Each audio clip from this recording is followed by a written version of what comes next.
My name is Simone Hart, and I am 38 years old.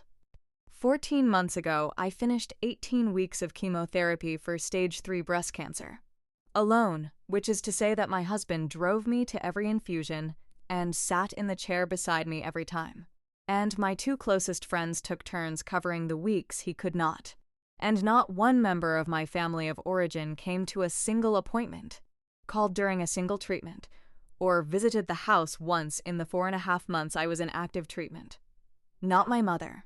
Not my sister.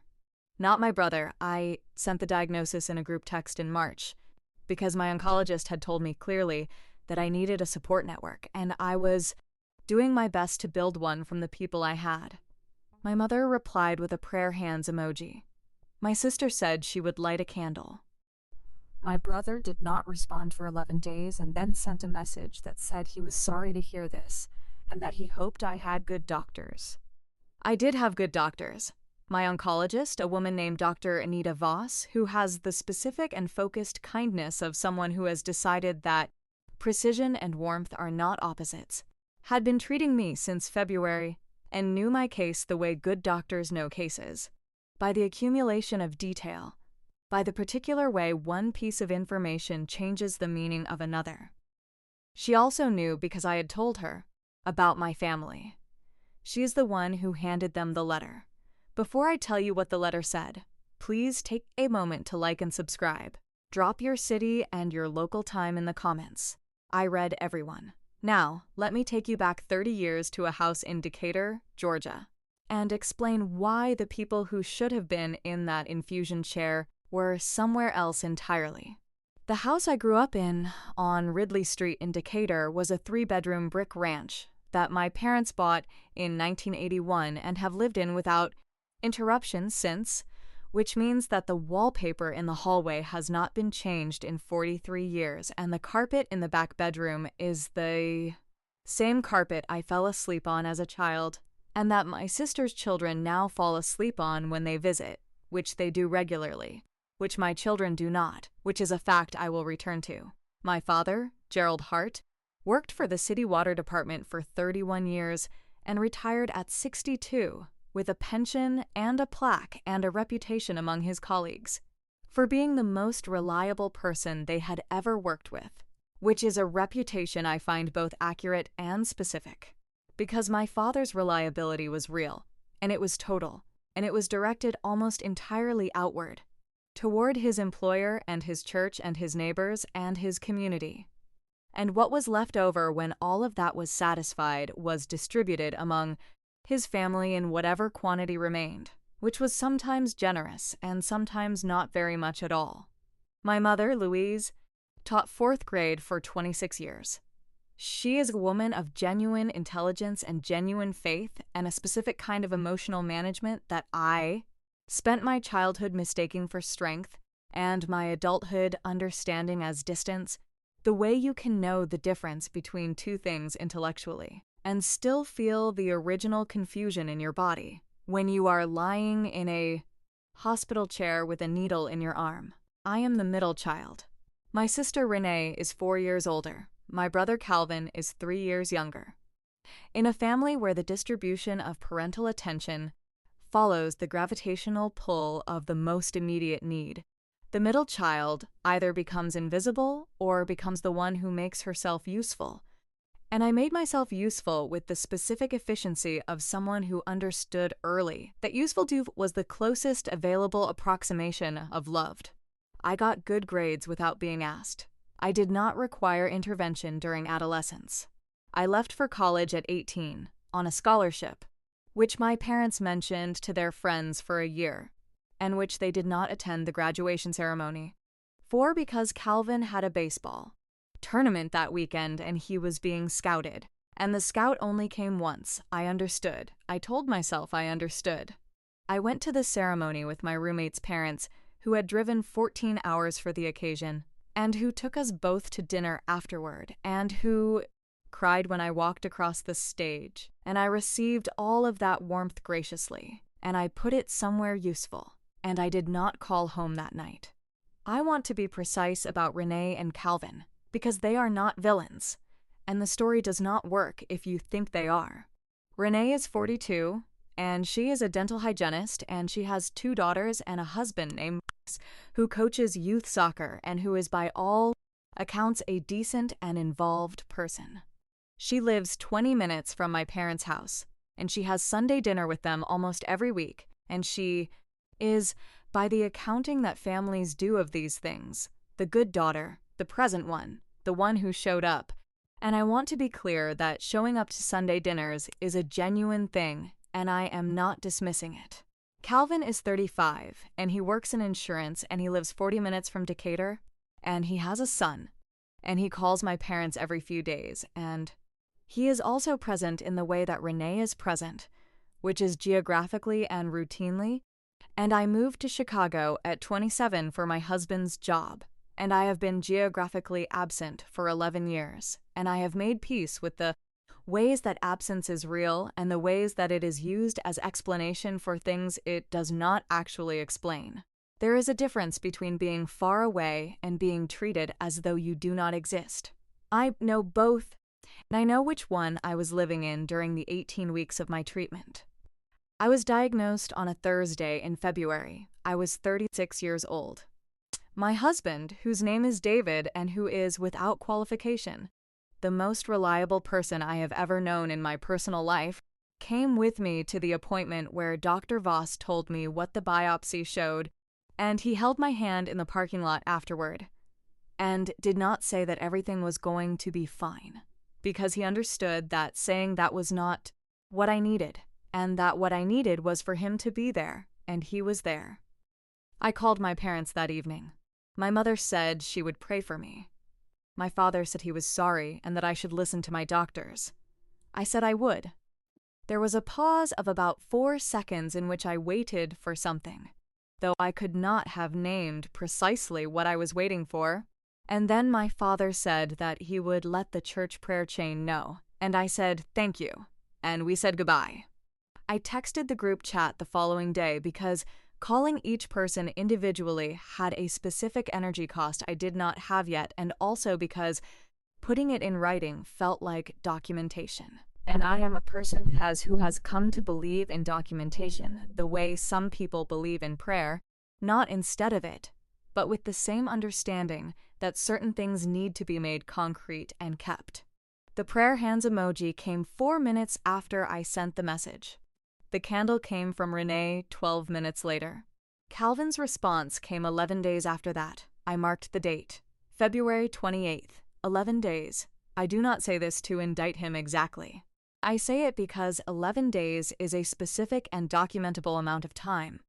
And I kept a record of every communication from my family during the treatment period. Not because I expected to need it, but because I am an accountant by training and by temperament.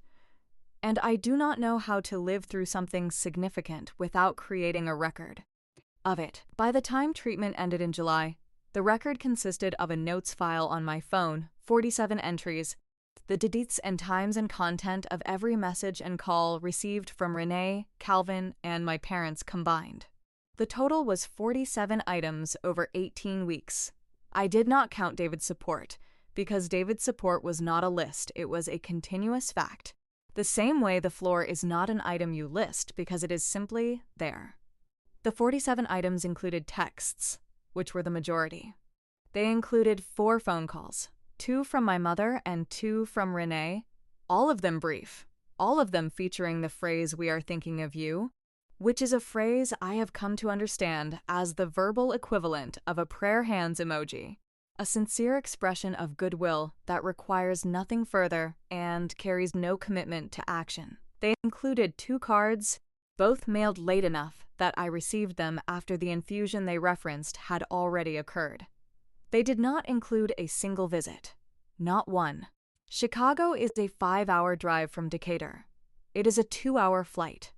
My treatment ran from the first week of March through the 3rd week of July. That is approximately 140 days, and in 140 days my mother did not get in her car or book a flight or appear at my door. Neither did my father, who is retired and has no schedule constraint that would have prevented it. Neither did Renee, who took her daughters to Disney World in May. which I know because she posted about it, and whose trip required traveling a greater distance than Chicago. Calvin came closest to acknowledging the gap. In June, he texted to say he had been meaning to come up and that things had been busy with work. I replied that I understood. I did understand. Understanding a thing and being at peace with it are different operations, and I was doing one and not the other. I want to stop here and ask you something before I go further. If you have been sick, truly sick, the kind of sick that reorders everything and makes ordinary weeks look like luxury, and the people who were supposed to be your people were somewhere else, I want to hear from you. Drop a comment. Tell me what that felt like, or don't tell me what it felt like. Just tell me you know what I mean. And if you want to know what Dr. Voss put in that letter, and why she handed it to them at a dinner I did not know was happening, please subscribe now and stay with me. Because the next part is the part I have thought about every day since it happened. Dr. Anita Voss is 54 years old, and she has been an oncologist for 22 years. And she has, in those 22 years, developed the specific and refined understanding of what patients need that comes from having sat across from thousands of people in the worst moments of their lives and having paid close attention to what helped and what did not. She is not a warm person in the performative sense. She does not hug unless asked. She does not use the word journey. She uses the words treatment, protocol, response, outcome, and she uses them precisely. And when she uses the word support, she means it in a clinical and specific sense that encompasses the research on patient outcomes and the documented relationship between social isolation during treatment and recovery trajectory. She had asked me, at our second appointment, to describe my support network. I had described David and our two friends, Lena and Carol, who had between them covered every week of my treatment that David could not. She had asked about family. I had told her.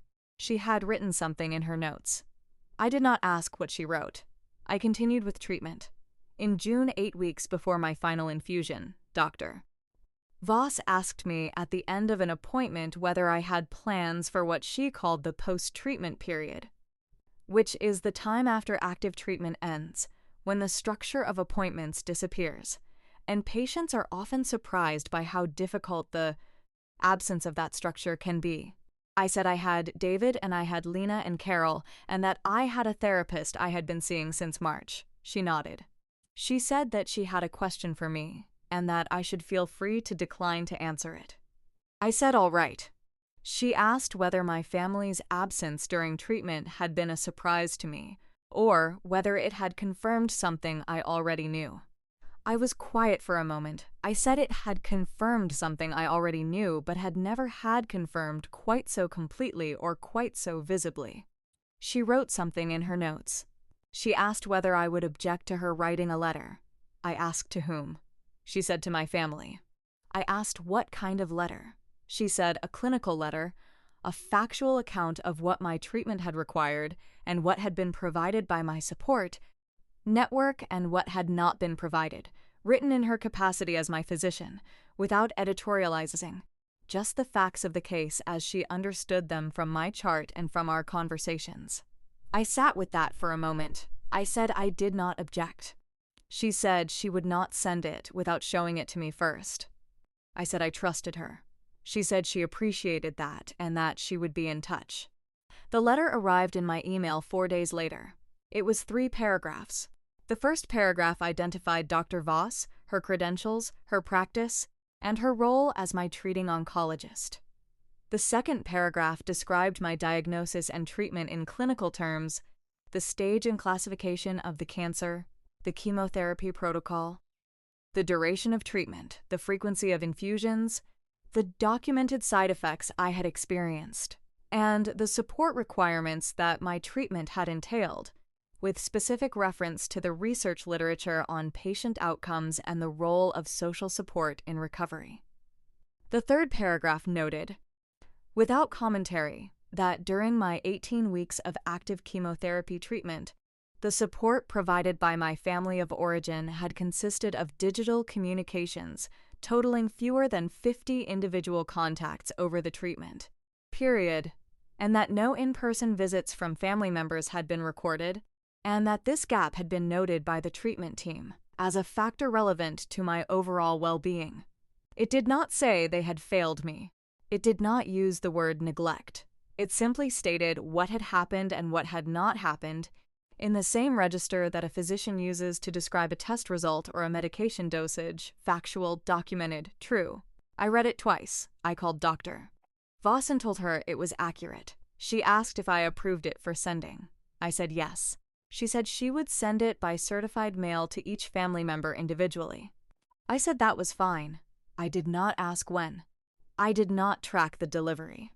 I went home and I told David what was happening, and he sat across from me at the kitchen table and looked at me for a moment, and then he said that he was glad she had done it. I said I was glad too. Then we had dinner and I went to bed, and I slept better than I had in weeks, which was its own kind of information. My mother called on a Thursday evening in early July, 3 weeks before my final infusion. I was in the kitchen. David was reading in the other room. I saw her name on the phone, and I let it ring twice before I answered, not to make a point, just to give myself 2 rings worth of time to decide how I wanted to be in the conversation. I answered, and she said my name, and then she said she had received a letter. I said I knew. She said she had not known that Dr. Voss was keeping track of those things. I said that physicians keep track of everything that affects their patients. She was quiet for a moment. She said she had not realized how serious things had been. I said that I had told her it was serious when I called her in February. She said she had known it was serious, but that she had not understood what serious looked like week to week. I said that was fair. Then I said that I wanted to tell her what it had looked like week to week, not to assign blame. But because she had just said she had not understood, and I thought understanding was the closest available path to something better, and that I was going to tell her once clearly, and that I was not going to tell her again, and she could do with it whatever she chose. She said all right. I told her about the weeks. I told her specifically because I had the notes. I told her about the Tuesday in April when my white cell count had dropped low enough that Dr. Voss had reduced the dosage, and I had spent the weekend in bed while David handled everything in the house, and that Lena had called and talked to me for 2 hours that Saturday, and that my mother had not called that week at all. I told her about the Thursday in May when the nausea had been bad enough that I had not been able to eat for 2 days, and David had sat on the bathroom floor with me at 2 in the morning, and that Calvin's text about being busy with work had arrived the following Monday, and that the timing was not accusation but fact. I told her about the last week of June when I had finished my 15th of 18 infusions, and I had cried in the car on the way home, not from pain but from the specific and accumulated weight of doing something very hard for a very long time, with the same small group of people. And that Carol had come over that evening and sat with me for 3 hours, and had not needed me to explain why. I was crying because she had been there every week and she already knew. I told my mother all of this in the same register Dr. Voss had used in the letter, factual, specific, without editorial. She was quiet through most of it. When I finished, she said she was sorry. I said I believed her. I said being sorry and having done differently were different things, and that only one of them was available to her now. She said she understood. I said I hoped so. Then I said I needed to get some sleep, and I said good night, and I hung up. I sat in the kitchen for a few minutes before I went to the other room. David looked up from his book. I said it had gone as well as it could have. He nodded and went back to reading, which was the right thing to do.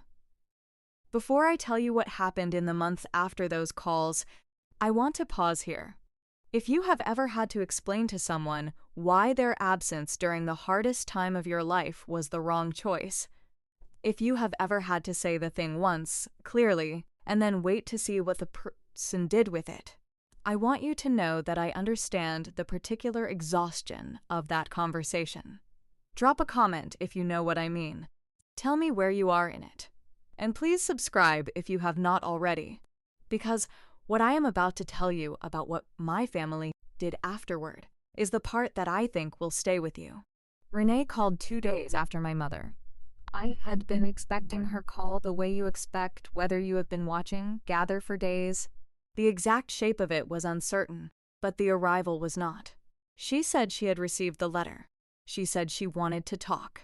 I said I was available. She was quiet for a moment, and then she said she did not know it had been that bad. This was the phrase I had been expecting, in some form from each of them, and I had thought about how to answer it before it arrived.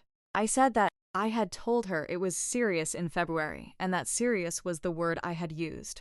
She said she had thought I was being handled by my medical team and my husband, and that she had not wanted to intrude. I said intrude was an interesting word for what a phone call from a sister during chemotherapy would have constituted. She was quiet again. She said that was fair. Then she said something I had not expected. She said she had been frightened. She said cancer frightened her in a specific way that she had not known how to manage, and that her management strategy had been distance, and that she understood now that her fear was not my responsibility, and that making it my problem by staying away had been wrong. This was the most direct thing my sister had ever said to me in our adult lives, and I received it with the same careful attention I give to things that arrive unexpectedly and matter. I said I appreciated her saying that.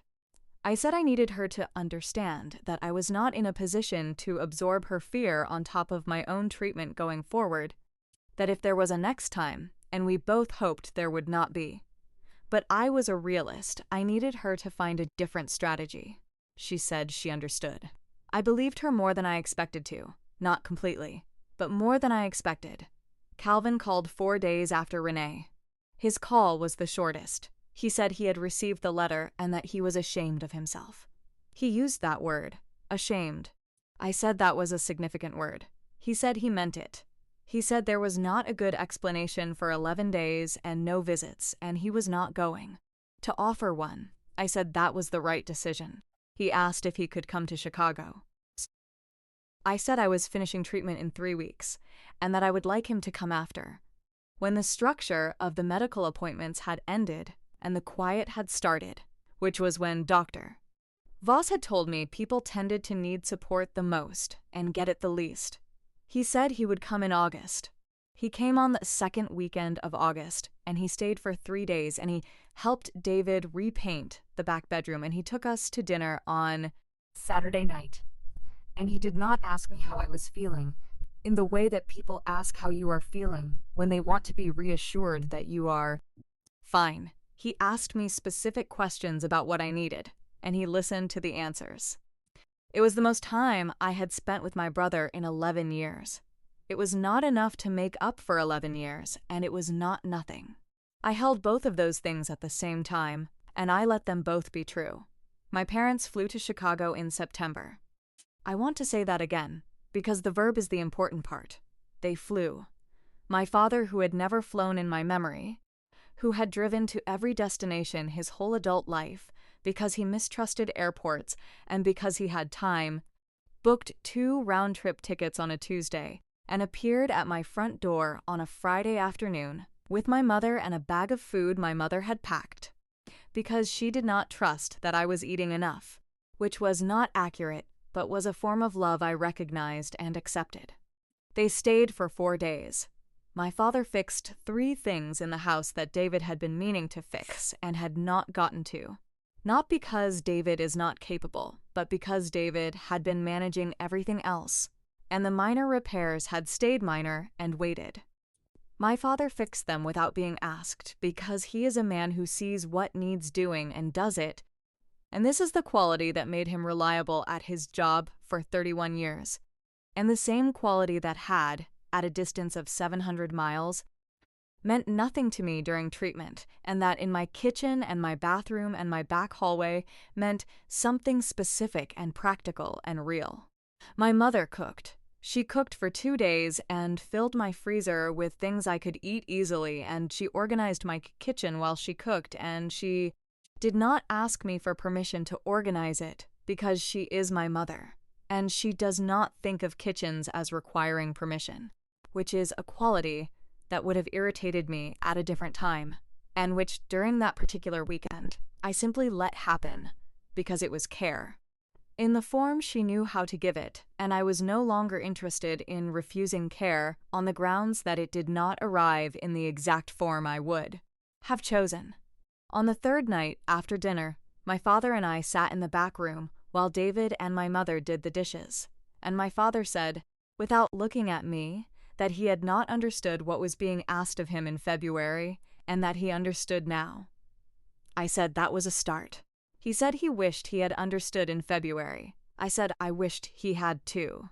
He was quiet for a moment, and then he said that he had been afraid, the same word Renee had used, and that the fear had gone sideways in him and come out as distance, and that he recognized that now, and that he was telling me, because he thought I deserved to know the actual reason, and not just the behavior.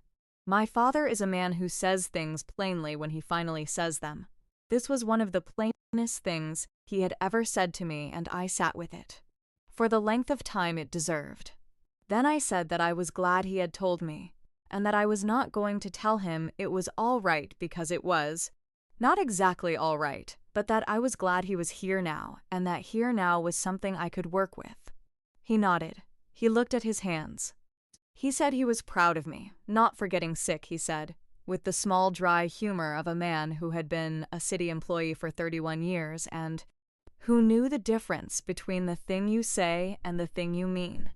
He was proud of me for how I had gotten through it. I said thank you.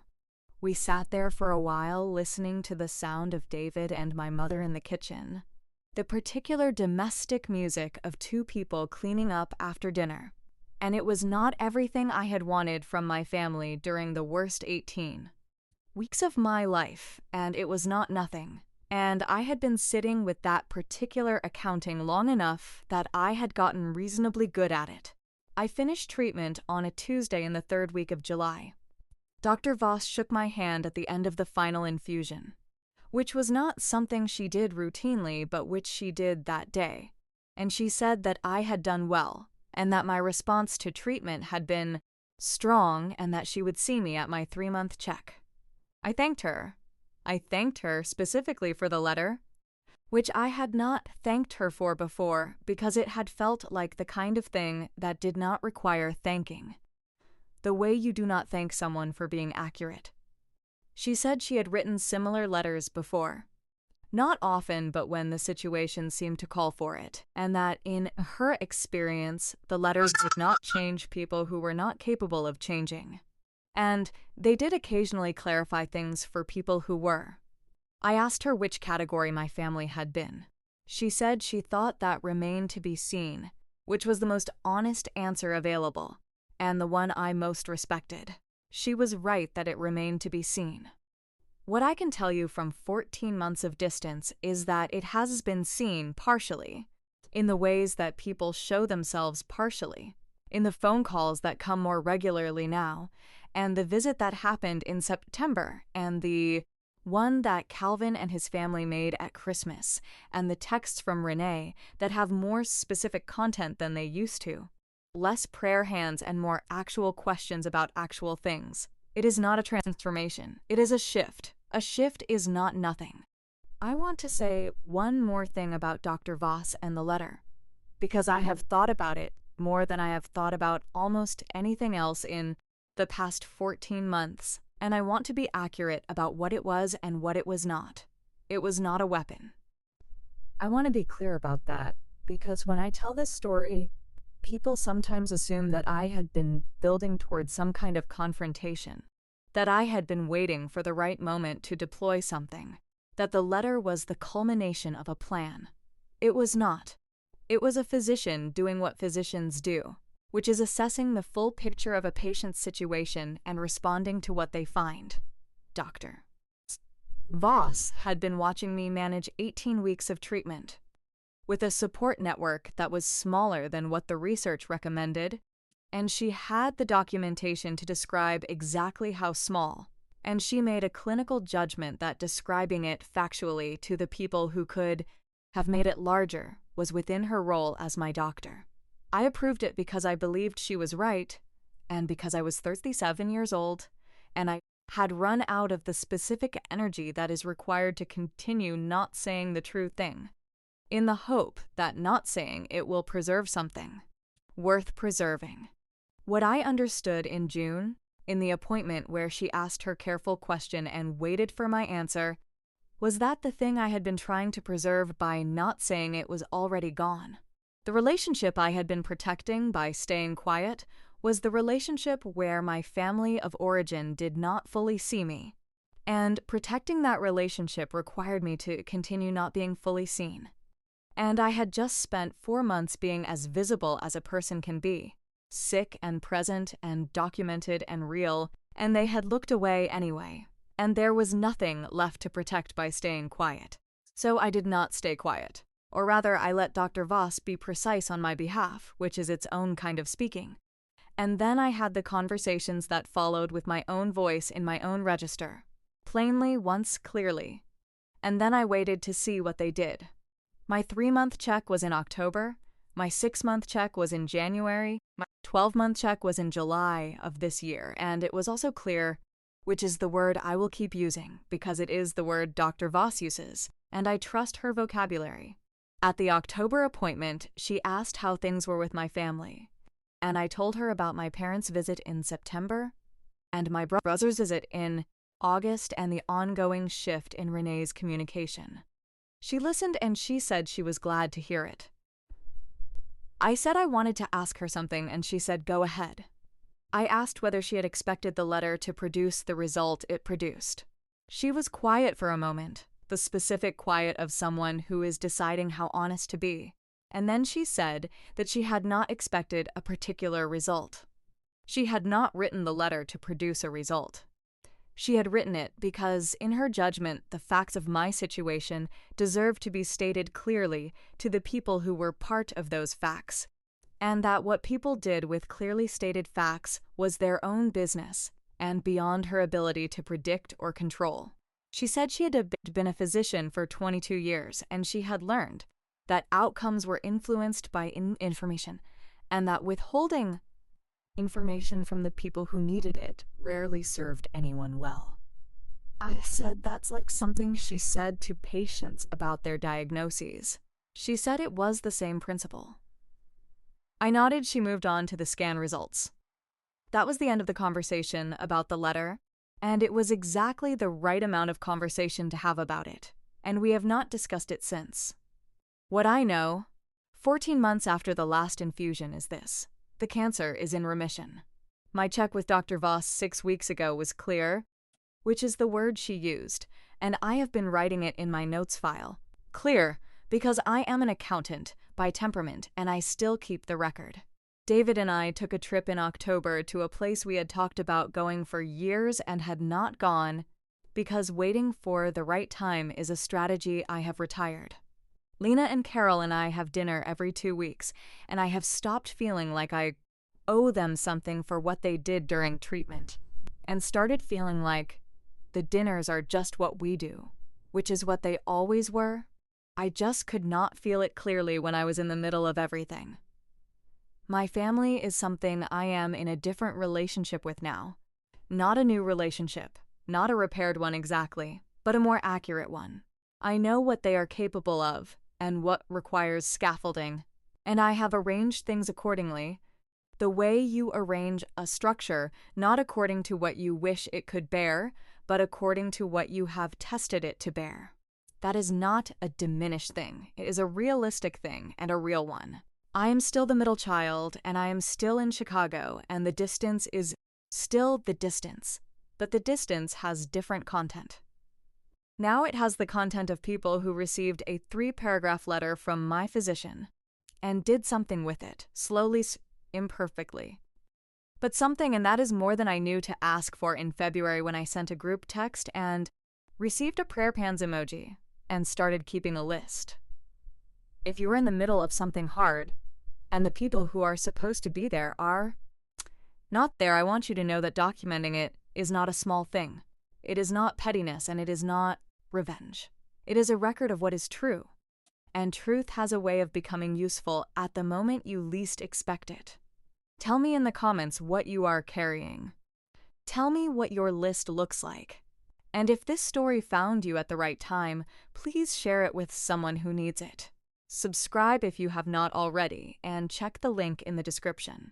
I will be here.